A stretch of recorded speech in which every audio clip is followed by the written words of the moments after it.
Jadi kalau misalnya kalian sultan banget, pasang dah tuh 128 GB.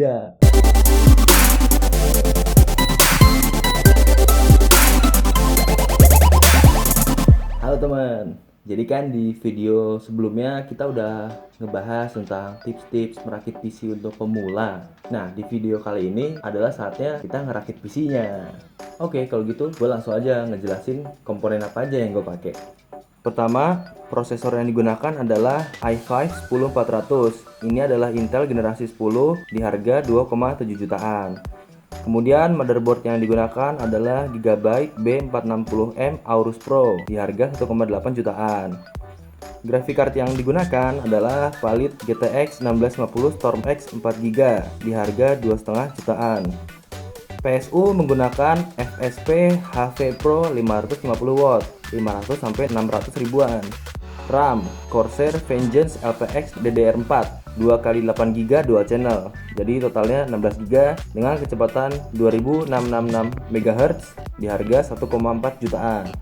Kemudian SSD menggunakan M.2 NVMe WD Blue SN550 1TB 2400 MB per second di harga 1,8 jutaan. Casing kita pakai Cooler Master Box K300L seharga 700 ribuan.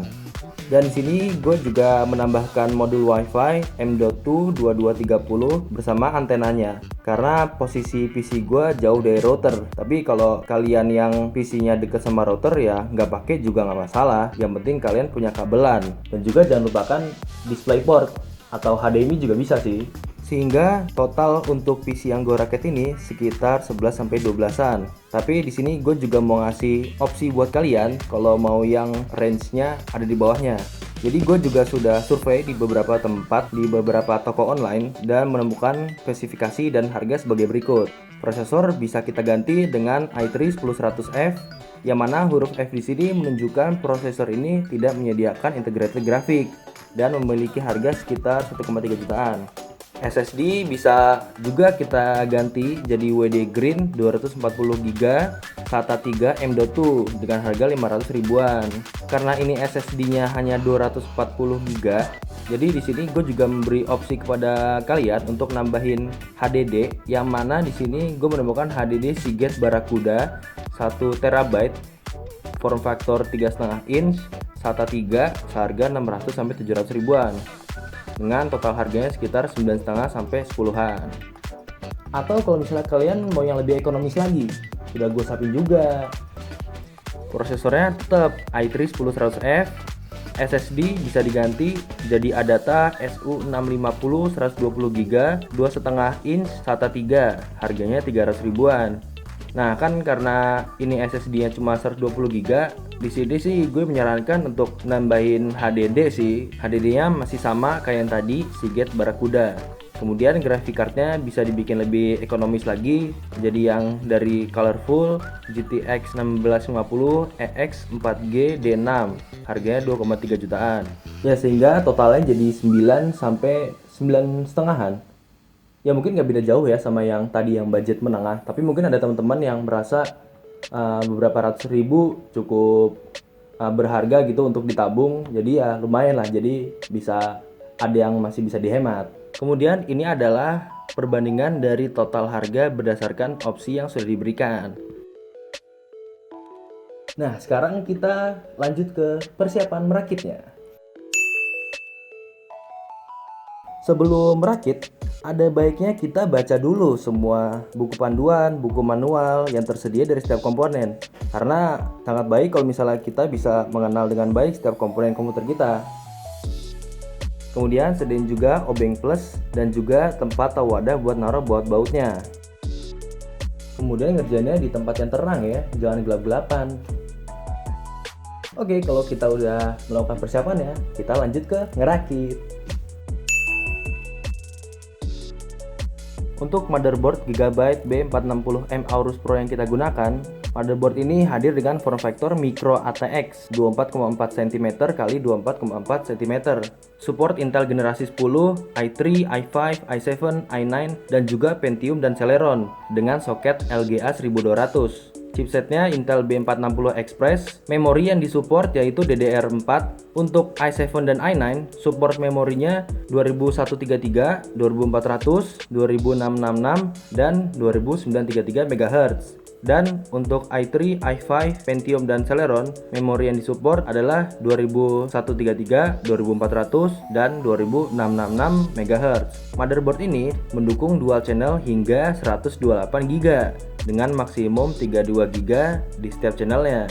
Jadi kalau misalnya kalian sultan banget, pasang dah tuh 128 GB. Motherboard ini juga support untuk Integrated Graphics Processor, Intel HD Graphics, audio codec Realtek ALC 1200, tersedia slot ekspansi, satu PCIe 16x16, satu PCIe 16x4, satu PCIe 1, dan juga M.2 untuk Wi-Fi. Storage yang tersedia terdapat satu M.2 dengan form factor hingga 22110 yang support SSD PCIe. Kemudian ada satu M.2 dengan form factor hingga 2280 yang support SATA dan PCIe. Dan juga masih terdapat 6 SATA hingga 6 GB per second. Konektivitas ada DVI-D, DisplayPort, HDMI, 1 USB Type-C 3.2 generasi 1, 5 USB 3.2 generasi 1, 3-nya ada di belakang dan 2 lagi bisa disambung ke bagian depan. Ada 2 USB 2 di belakang, 1 PS2 untuk keyboard atau mouse, 1 LAN RJ45, dan 6 audio jack. Prosesor i5 10400 yang kita gunakan ini merupakan prosesor Intel i5 generasi 10 yang menggunakan soket LGA 1200. Untuk i5 10400 ini memiliki codename Comet Lake, litografi 14 nanometer, 6 core 12 thread, base frekuensi 2,9 GHz, dan max turbo hingga 4,3 GHz. Memiliki cache sebesar 12 MB, TDP sebesar 65 watt, support memori hingga 128 GB, memori type DDR4 2666 MHz, dan juga tersedia Integrated Graphics Intel UHD Graphics 630. Pertama kita siapkan dulu prosesornya, tapi bagian belakangnya jangan kita sentuh, dan kemudian kita siapkan motherboardnya. Motherboardnya sudah kita siapkan dan sekarang bisa kita pasang prosesornya. Pertama untuk membukanya, kita tekan saja ini tuasnya, kemudian kita geser keluar.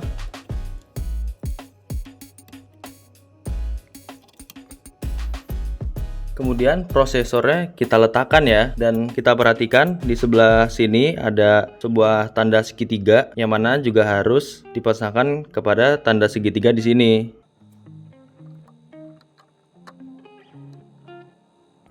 Nah, kalau sudah kita letakkan, kita tutup. Nah, bagian segel ini nggak usah kita buka, kita biarin aja, nanti dia auto copot.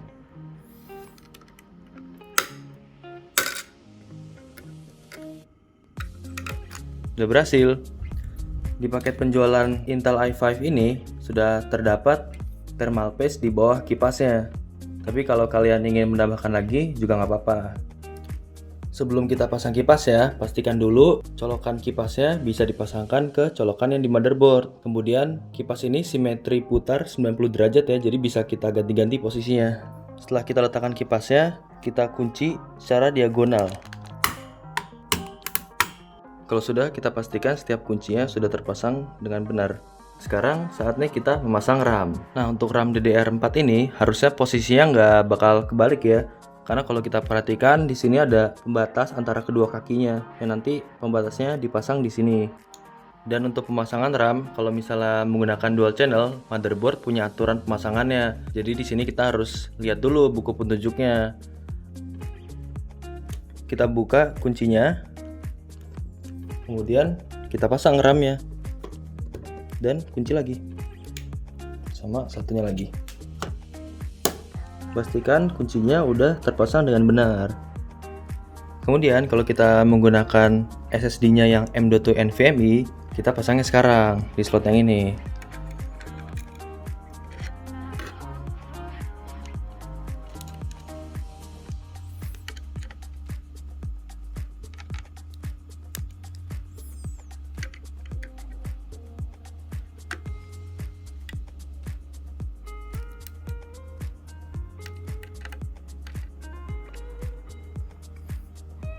kalau ada stiker di belakang heatsink ya, ini kita copot dulu ya.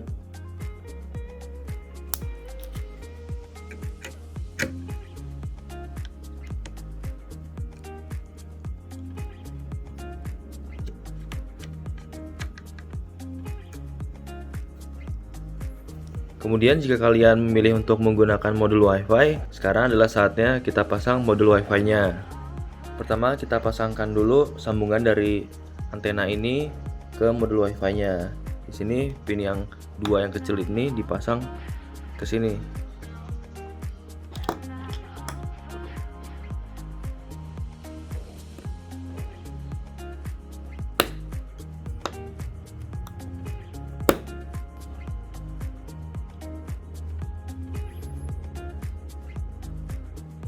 Dan modul WiFi-nya kita pasang di slot yang ini. Ini M.2 yang 2230 yang untuk WiFi.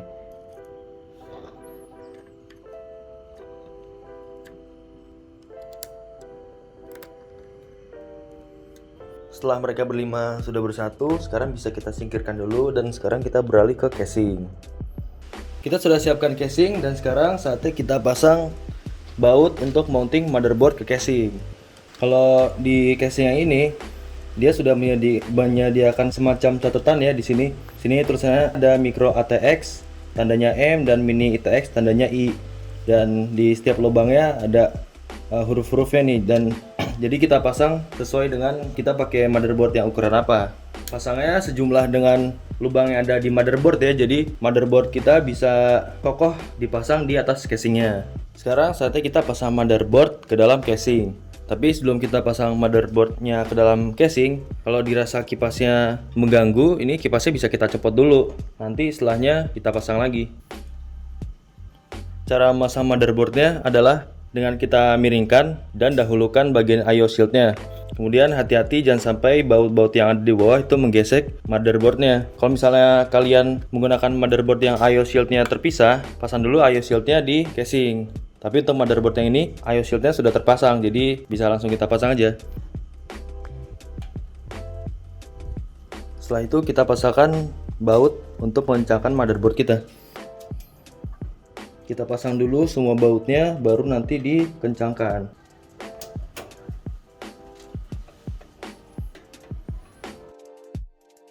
Setelah kita pasang motherboardnya, sekarang kita saatnya pasang PSU ke casingnya. Dan di sini untuk casing yang kita pakai ini, di sebelah sini ada mounting khusus buat PSU. Jadi buat masangnya kita copot dulu mountingnya, terus kita pasang di PSU. Nanti PSU plus mounting kita pasang lagi di sini. Dan untuk kombinasi PSU dan casing kita yang ini, kipasnya madep ke bawah ya. Kemudian kita pasang PSU ke casing.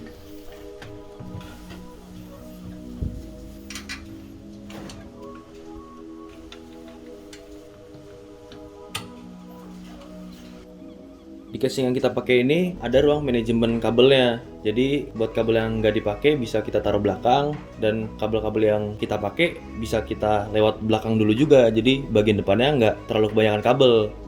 Nah sekarang setelah semua kabelnya kita taruh belakang, ini kita pisah-pisahin dulu nih. Misalnya ini 24 pin, kita bisa taruh lewat sini. Terus habis itu ini yang 8 pin nanti ini bisa kita lewat sini. Salah, ini bukan 8 pin. 8 pin yang ini nih. Ini 8 pin bisa lewat sini. Nah, antar dulu sini. Nah, terus kan karena nggak pakai SATA, ini kabel-kabel SATA bisa kita ikat-ikat aja nih. Terus kita taruh aja di sini.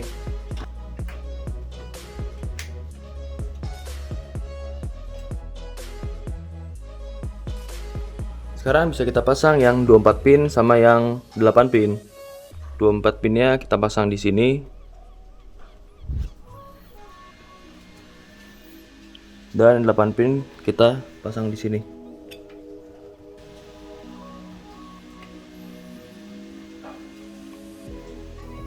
Setelah sudah dipasang semua kabel powernya, sekarang kita bisa pasang lagi kipasnya.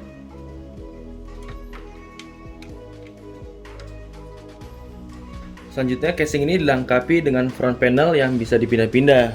Kalau ini defaultnya ini ada di menghadap depan, tapi kalau saya maunya ditaruh di bagian atas karena ketika ditaruh di kamar saya ya lebih cocok kalau dipasang di sebelah sini. Front panel udah dipindahin ke bagian atas, sekarang kita pasang kabel-kabel front panelnya ke motherboard. Ini ada SD audio kita pasang di sini. Kemudian ini USB 3.2 dipasangnya di sini.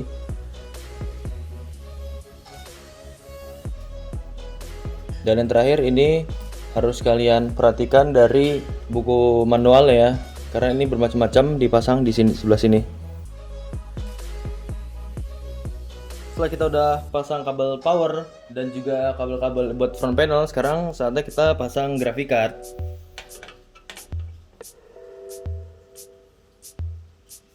Oh iya, gue lupa, kan gue mau pakai wifi, jadi juga harus sediain slot buat wifi nya, slot buat antena wifi lebih tepatnya. Nah, buat kalau misalnya kita mau masang antenanya, di sini di kabel wifi-nya ada satu mur dan ada dua washer. Nah, kita copot satu murnya dan copot washer yang pertama. Nah, washer yang ada di belakang kita biarin karena nanti itu yang bakal nempel sama bracket antena dari belakang.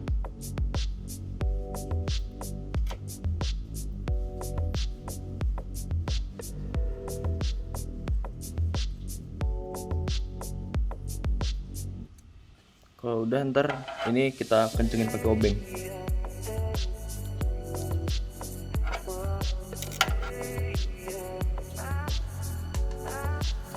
Nah, kalau udah bracket antenanya udah dipasang, sekarang sekalian kita pasang graphic card.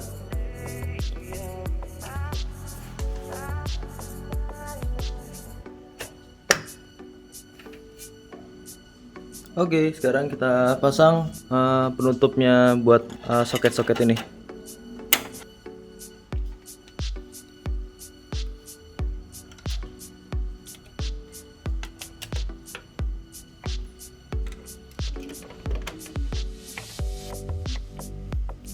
Terus sekalian deh pasang antenanya.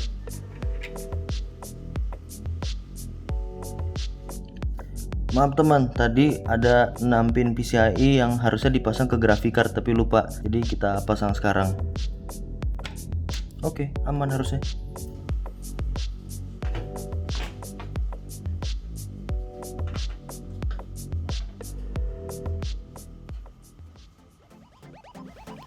Oke deh, PC kita sekarang sudah jadi. Karena saatnya kita install Windows. Tapi kayaknya install Windowsnya kita taruh di video selanjutnya aja ya. Soalnya ini kayaknya udah kepanjangan. Ya udah, nanti closingnya sekalian di video selanjutnya aja deh. Silahkan di like kalau misalnya kalian suka video ini, dan kalau nggak suka silahkan klik dislike 2 kali. Jangan lupa di share buat bisa menginspirasi teman-teman lain, dan juga di subscribe biar kalian nggak ketinggalan informasi dan konten menarik lainnya. Oke, sampai jumpa di video selanjutnya kita install Windows.